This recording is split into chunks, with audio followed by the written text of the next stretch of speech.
ऐसा धोखा हमारे साथ किया, भोगोगे तुम। ये जो निकलता है ना भोगोगे, ये अकाट्य होता है। क्योंकि किसी का भी हृदय, मतलब किसी भी जीव जंतु को आप कष्ट दें और उसका हृदय आह भर जाए तो वो आह वज्र की लेकर तुम्हें भोगना पड़ेगा। वो आह किसी की न लेना जिंदगी। कोई ऐसा कोई आह भर करके कह दिया तुम समर्थ हो, हम तो कुछ कर नहीं सकते, और अंदर से दुख फिर तुम्हारी सामर्थ्य काम नहीं करेगी, मिट्टी में मिला देगी। ऐसा नहीं कि आप जो कर रहे हैं कोई देख नहीं रहा, कोई हिसाब किताब नहीं, जो कर रहे हैं अवश्य में भोक्तव्यम। बहुत सावधान। जीव स्वयं नित्य निरंतर कर्मों के जाल को रच रहा है और अपने आप को बांध रहा है। आपको मुक्त होना है, बंधना नहीं है। जीव का जन्म कर्मों के अनुबंध से होता है, कर्मों के बंधन से होता है, और उसको अपना ऋण चुकाना होता है। कर्मानुबंध ये बहुत सूक्ष्म विषय है। जैसे आप जिस परिवार में जन्म लिए हैं तो उस परिवार के लोगों से आपका ऋण है, इसलिए उसी परिवार में आप आए हैं। और ऋणानुबंध उसको बिना चुकाए या बिना वसूल किए आप वहां से जाएंगे नहीं। आपको लेना है तो वसूल करना है, और देना है तो चुकाना है। ये पूर्व के जन्मों से निश्चित किया गया है। जैसे किसी के यहाँ पुत्र हुआ, जन्म से ही पैसा खर्चा शुरू हुआ, जब बड़ा हुआ तो उद्दंडता के द्वारा मार पूरे परिवार को क्लेश पर क्लेश देता चला जा रहा है। ये तुम्हारे कर्म का फल है। या ऐसे शक्तिहीन बुद्धिहीन ऐसे पागल पूरे जीवन सेवा करो, तुमसे अपना हिसाब चुकाने के लिए वो आया है।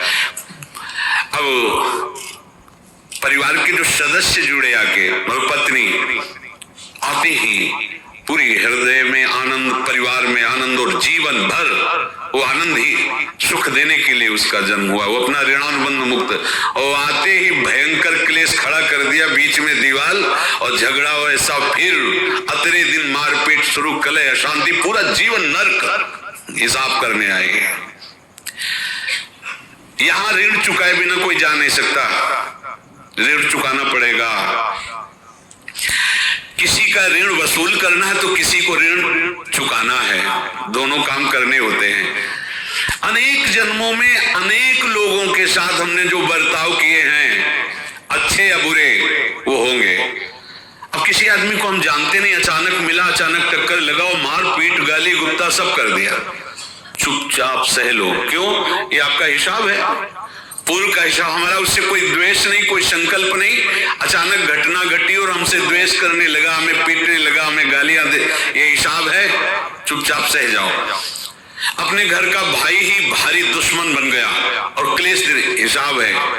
एक प्रभुदत्त ब्रह्मचारी जी की वाणी में पढ़ा था, एक महात्मा जी भ्रमण करते थे तो उस समय असरफियां चलती थी, मोहरे असरफियां, तो उनको भेंट में देते लोग। तो या तो ठाकुर सेवा में लगे तत्काल, या संत सेवा में तत्काल लगे, उसका संग्रह करके डोलना ये ठीक नहीं है बैरागी के लिए, सिद्धांत में ये ठीक नहीं।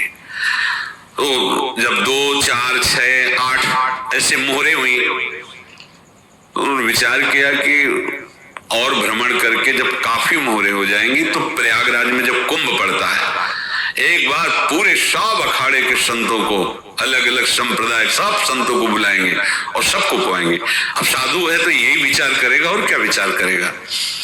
तो उन्होंने एक ऐसे डंडा बनवाया, बेंत, जो ऊपर से चूड़ीदार और भीतर पोला, और मोहरे उसमें डालते गए।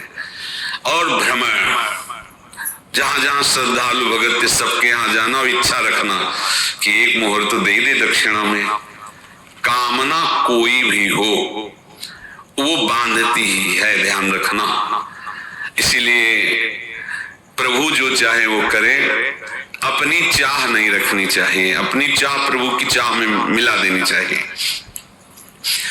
धीरे धीरे वो छड़ी भर गई भ्रमण करने वाले महात्मा चूड़ी लगाई, इंतजार करते रहे जब प्रयाग का कुंभ पड़ा तो चले।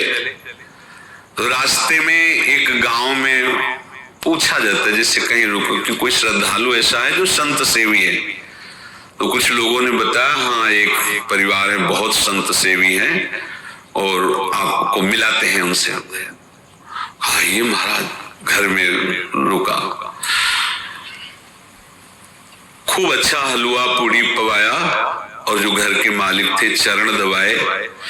चरण दबाते दबाते उनकी दृष्टि पड़ी उस डंडे पे, उनका इतना मोटा और ऊपर से कुछ चूड़ी सी भी नजर आ रही, इस डंडे में तो कोई रहस्य है ही है। अब महात्मा जी को खवा पिला के सुला दिया। महात्मा जी जब सो गए तो पत्नी से धीरे से कहा वो डंडा लाओ बाबा जी का। डंडा वो चूड़ीदार जो ही खोला पलटाया तो सैकड़ों मोहरे। ऐसे संत रोज पधारे भगवान, तुम आनंद हो जाए फिर क्या। पत्नी से कहा नाप के कंकड़ लाओ। वो तो महात्मा जी तो खाए खीर पूड़ी आराम से सो रहे हो।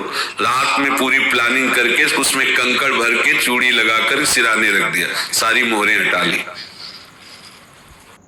आज भी जिंदा जन पक्का वैसे बड़े लोग चतुर होते हैं पर ये नहीं जानते कि कर्म कितना भयानक होता है। और उनकी कोई संतान नहीं थी पर धन में इतना प्रेम उनको था। बहुत सावधान साधु महात्माओं के पास जो अर्थ है गृहस्थी अगर आता वहीं से है, पर अगर उसको जोर जबरदस्ती या किसी छल कपट से तो वो उसका विनाश ही करता है। आज तक का प्रमाण है। अब उनको ये भाव पता नहीं होगा या पता होगा तो लोभ के कारण वो उसको मान नहीं पाए होंगे। महात्मा जी गए प्रयाग में, किसी अखाड़े पर रुके और वहां प्रार्थना की कि कल जो है संपूर्ण अखाड़ों का निमंत्रण किया जाए और सब संतों को भोग पवाया जाए और उनको दक्षिणा भी दी जाए। महंत ने सोचा कि बहुत बड़ा है तो उत्सव है, क्योंकि प्रयाग में कितने हजारों संत महात्मा सब। तो उनका महाराज बोरों इसमें चीनी और तीनों घी लगेगा, सब व्यवस्था। बोले आप मंगाइए, एक एक हिसाब हम करेंगे, हमारे पास सब व्यवस्था है। बोले कुछ तो पहले दे दो, वो इकट्ठे देंगे हम। उनको था कि अगर हम छड़ी खोला और दो चार मोहरे दी, किसी को पता लग गया तो गड़बड़ हो सकती। बोले हम भंडारे के समय आखिरी में सब कुछ आपको दे देंगे। ठीक है। वो अपने पास से पैसे लगाकर खूब जितना सामग्री सब लाए लाखों की और सब संतों को निमंत्रण कर दिया। संत जन निमंत्रित हो गए, भंडारा बन रहा है। तब वहां के महंत है, उनका देखो भंडारा भी बन रहा है, संतों को निमंत्रण। अब आप अर्थ की व्यवस्था कीजिए, क्योंकि इतनी बड़ी हमारी सामर्थ्य नहीं थी जितना हमने किसी तरह हमने व्यवस्था की। अब मुझे अर्थ चाहिए, तभी आगे की व्यवस्था बढ़ेगी। संतों को दक्षिणा देंगे और जिनसे अर्थ लिया उनको दे। देखो रसोई बन गई है सब। उनका अच्छा तुम्हें विश्वास नहीं तो अभी चूड़ी खोली, उनको तो था ना कि मोहरे हैं कंकड़। तो जिसे कितना उनको सदमा लगा होगा, हजारों संतों का निमंत्रण, रसोई बन, पर संत हो के छल कपट। तो उनका महाराज आपने तो हमारा नाश कर दिया, जो महंत थे। अब बताओ रसोई बन गई, संत निमंत्रित हो गए, आप ये कंकड़ दिखा रहे हैं हमको। आपने तो हमें बर्बाद कर दिया, हमारी इतनी सामर्थ्य नहीं थी, आप पहले बता देते। संत होकर ऐसा छल कपट। अब वो बोले तो क्या बोले, क्योंकि उनको पता था कि मोहरे हैं इसमें। अंदर से उनका चिंतन गया उसी सेठ के पास। अच्छा ऐसा धोखा हमारे साथ किया, भोगोगे तुम। ये जो निकलता है ना भोगोगे, ये अकाट्य होता है। क्योंकि किसी का भी हृदय, मान लो किसी भी जीव जंतु को आप कष्ट दें और उसका हृदय आह भर जाए तो वो आह वज्र की लीक है, तुम्हें भोगना पड़ेगा। वो देखो भीष्म जी को भोगना पड़ रहा है ना। सांप को ऐसे धनुष की नोक से उठाया और बंबूल के कांटों के ऊपर फेंक दिया, कई दिन तक छेदा हुआ, वो आह भर करके मरा। तो आपको 6 महीने बाणों की सैया पर आह किसी की न लेना जिंदगी में। कोई ऐसा कोई आह भर करके कह दिया तुम समर्थ हो, हम तो कुछ कर नहीं सकते, और अंदर से दुख, फिर तुम्हारी सामर्थ्य काम नहीं करेगी, मिट्टी में मिला देगी। फिर ये तो संत थे और भगवत आराधना के लिए, संत आराधना के लिए ही ऐसा किए हुए थे। अब इनका कैसे मुंह दिखाएं, अब क्या करें। सुबह संत जन आएंगे, सबके बीच में हमारी कि देखो इन्होंने, अब क्या करें। गए और संगम में जाके छलांग लगाई, अपने प्राण त्याग दिए।